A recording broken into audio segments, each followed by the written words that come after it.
Mummy पहिरियों तो पवे छुट्टो पुट। मम्मी जन्म ॾींहं जूं लख लख वाधायूं हुजनि। अरे वाह, तोखे मुंहिंजो जन्म ॾींहुं यादि आहे? छो यादि न हूंदो मम्मी? तोखे घर जे सभिनी भातियुनि जूं जनम जूं तारीख़ूं यादि आहिनि। कॾहिं जाओ, कहिड़ी हॉस्पिटल में जाओ। छो न यादि रहंदो, माउ आहियां तव्हांजी। त असां ॿारनि जो बि फर्ज़ु आहे माउ पीउ जे जनम जी तारीख़ यादि रखणु। चई त सच तो, अॼुकल्ह कंहिंखे एतिरो टाइम आहे इन्हनि सभिनी ॻाल्हियुनि खे यादि रखण जो? हर को पंहिंजे पंहिंजे कम में पूरो लॻो पियो आहे। हा मम्मी सच आहे, पर हाणे मुंहिंजी ॻाल्हि ॿुधो। अॼु असां तुंहिंजो जनम ॾींहुं हिकु वॾी ऐं सुठी होटल में मल्हाईंदासीं। सच पुट? हा मम्मी, तूं सुठा कपिड़ा पाए करे तयार थी करे वेझ।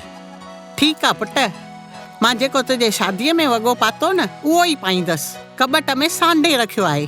न न मम्मी, उहो वॻो न पाइजो। मां तव्हांजे लाइ मार्केट मां नओं वॻो वठी ईंदुसि, तव्हां उहो वॻो पाइजो।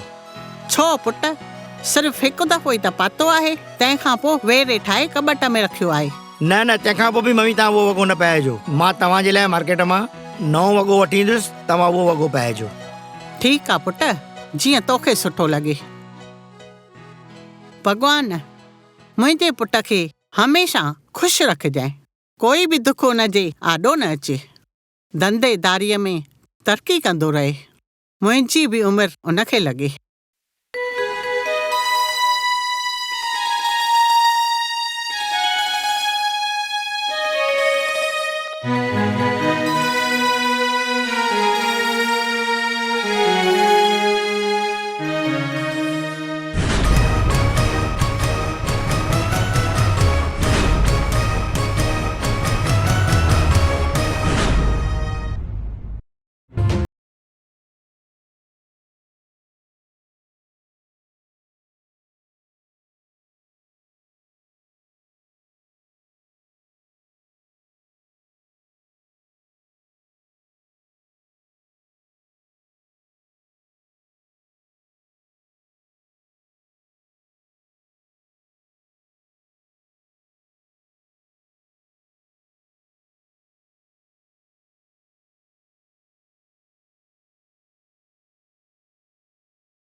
दीपा, अॼु ॾाढी ख़ुशीअ जो ॾींहुं आहे। अॼु मम्मीअ जो जनम ॾींहुं आहे ऐं असां मम्मीअ जो जनम ॾींहुं हिकु सुठी वॾी होटल में मल्हाईंदासीं।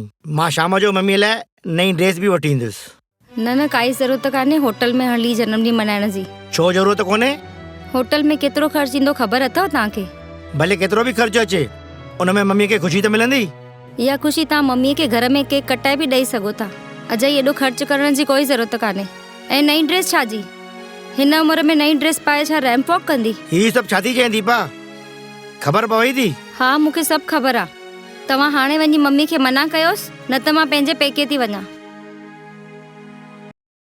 दीपा, तूं अञा तयारु छो न थी आहीं? छो मां छो तयारु थियां? छो तोखे प्रदीप कोन ॿुधायो त अॼु मुंहिंजो बर्थडे हा आहे? ख़बर आहे मूंखे।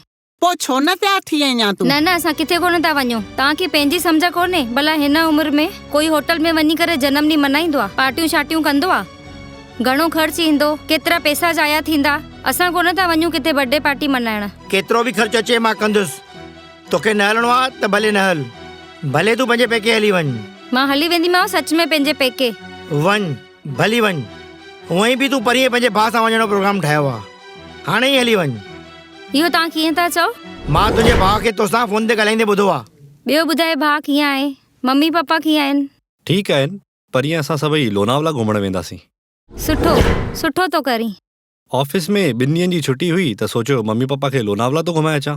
तोखां सवाइ ॿियो केरु आहे जेको हिननि जी ख़ुशियुनि जो ख़्यालु रखे? त पोइ तूं बि हल न असां खां गॾु। मुंहिंजी बि दिलि आहे हलण ते। इन बहाने मम्मी पापा सां गॾु 2 ॾींहं रहण जो मौक़ो मिलंदो। त पोइ तूं बि हल न असां खां गॾु। तोखे खपई त मां जीजा जी खां तुंहिंजे लाइ मोकल थो वठांसि। हा इहो ठीकु थींदो। त पोइ ठीकु आहे, मां फ़ोन करे जीजा जी खां तुंहिंजे लाइ मोकल वठंदोमान। मूंखे पक आहे जीजा जी न चवंदा। तोखे ऐं तुंहिंजे भाउ खे पंहिंजे माउ पीउ खे ख़ुशि रखण जो अधिकार आहे ऐं मूंखे कोन्हे। वञ, हाणे हली वञ पेके। तोखे हिते रहण जो कोई अधिकार कोन्हे। कॾहिं तव्हां सोचियो आहे त घर जे वॾनि खे तव्हां मां छा खपे? हर घर में नंढियूं नंढियूं ॻाल्हियूं थींदियूं आहिनि जिन खे ॾिसी करे, ॿुधी करे, महसूस करे ख़ुशि थींदा आहिनि असांजा जनमदाता। हू तव्हां खां कुझु कोन घुरंदा आहिनि, जे घुरंदा बि आहिनि त कुझु तव्हांजा मिंट, कुझु तव्हांजा पल जेके तव्हां उन्हनि सां ॻाल्हायो ऐं उन्हनि सां मस्ती मज़ाक कयो, उन्हनि खां तव्हां पुराणियूं ॻाल्हियूं पुछो। पर तव्हां छा कंदा आहियो? सॼो समय मोबाइल ऐं सोशल मीडिया ते बिज़ी हूंदा आहियो। दोस्तनि सां पार्टी शादी जो प्रोग्राम ठाहे उन्हनि खे अकेलो छॾे हली वेंदा आहियो। साथियो, ईअं न कयो प्लीज़। उन्हनि खे पंहिंजे ख़ुशीअ में शामिलु कयो ऐं उन्हनि खे ख़ुशि रखण लाइ अलॻि अलॻि बहाना ठाहियो।